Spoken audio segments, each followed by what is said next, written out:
Yo guys, it's your boy NIF and welcome back to the NIF Gaming channel. Today we're going to be doing something a little different with top 10 Marvel's facts and trivia to test your knowledge and learn new ones which you might have not known. Without further ado, make sure to subscribe to the channel and let's get into this vid.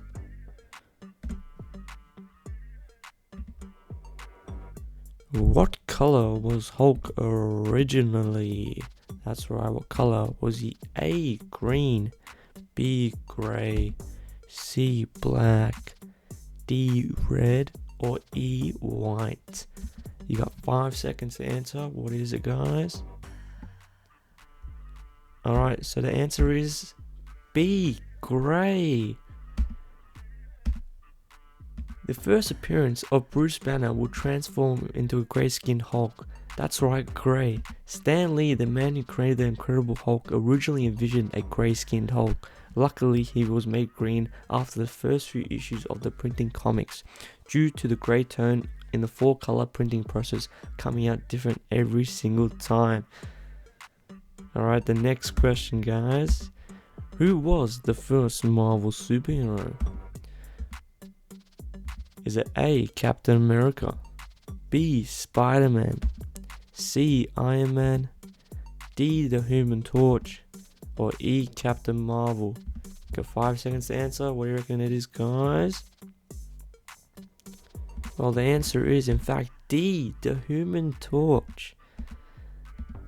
Assumed Captain America was the first Marvel superhero? Well, in fact, the first Marvel comic in 1939 was the Human Torch. Not Johnny Storm, but an android that can control fire.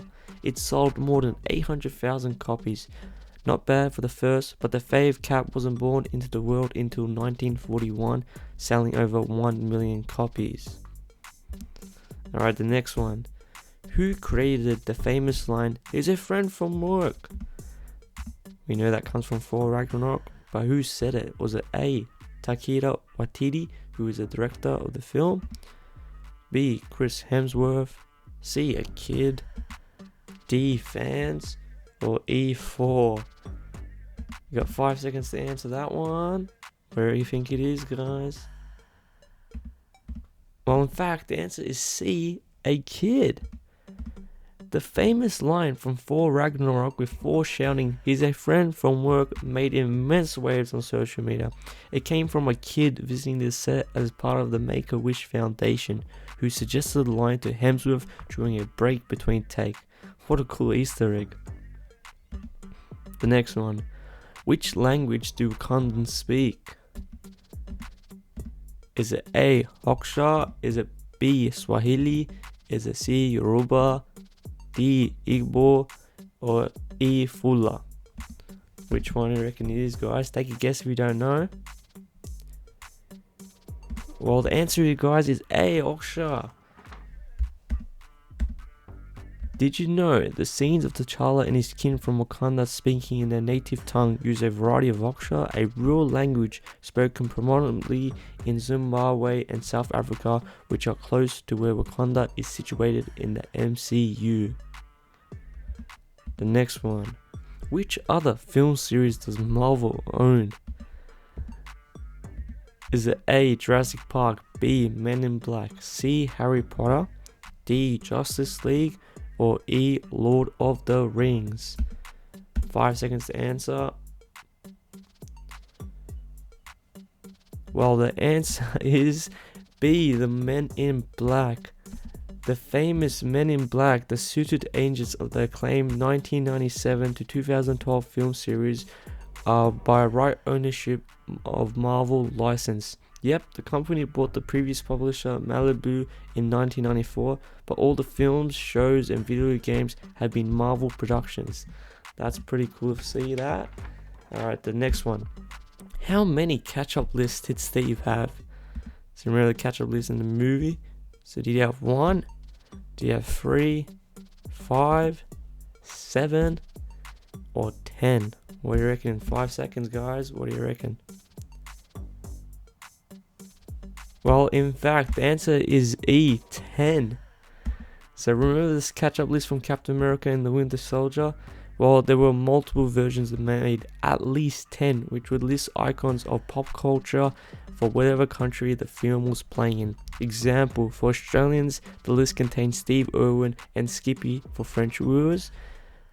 And for French viewers, Fifth Element was spotted, while for the UK, the Beatles and the World Cup final were pending on his list. Alright, the next one. Who designed the Black Spider suit? Was it A, a fan, B, Stan Lee, C, Spider-Man, D, Sam Raimi, the director of the 2007 Spider-Man film, or E, Tobey Maguire, who was the actor of Spider-Man in that film? 5 seconds to answer. Well, in fact, the answer is A. A fan created or designed the suit. So Marvel held a fan competition in the 1980s looking for aspiring writers and artists. One fan submitted an idea of a stealth suit for the webhead, engineered by Reed Richards and tailored by Janet Van Dyne. The idea didn't hold, but Marvel liked the outfit and offered the fan $220 for it. Back then, that was a lot of money. Imagine how much you could have got now. Now being used in the comics and even in the movies like 2007's Spider-Man 3. Alright, the next one. Who is the richest superhero? Is it A, Black Panther, B, Iron Man, C, Thor, D, Kingpin, or E, Mr. Fantastic, also known as Reed Richards? 5 seconds to answer this one, guys. What do you reckon? Who's the richest? Well, in fact, it's actually Thor. Can you believe that? I reckon not nobody's got that right. Even though Black Panther's estimated net worth is somewhere in the trillions, being king of a country and thus its wealth being a wealth will no doubt do this for you, but believe it or not, he's not the number one richest hero in the universe, as many would assume. It's Thor being officially the richest Marvel superhero. The thing about Asgard is that it's gathered a lot of plunder fighting to build the 9 realms. As Hela asks, where did all the gold come from? Well, not only is the royal family of Asgard owning some killer real estate, but they possess multiple enormous vaults full of treasure that contain gold, gems, jewelry, statues, and so on, that were either generated by the realm itself or collected from various worlds.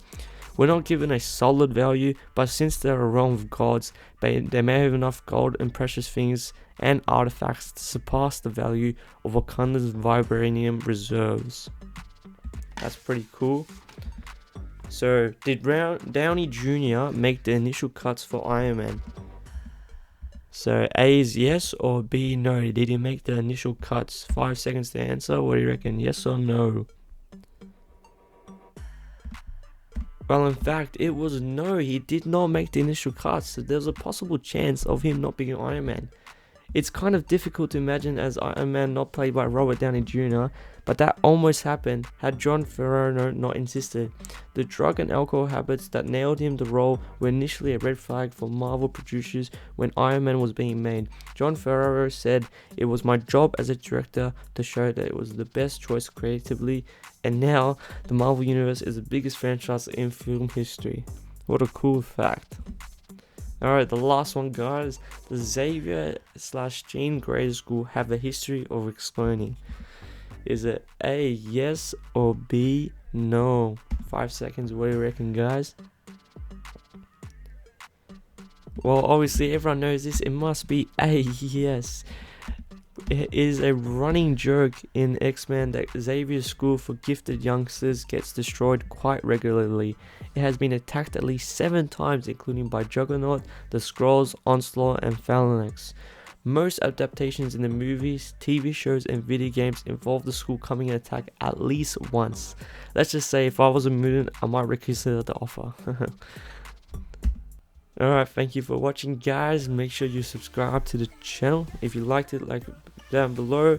Let me know what other franchises you want to see, gaming things, whatever I can do. Top 10 facts for me. So hope you liked it.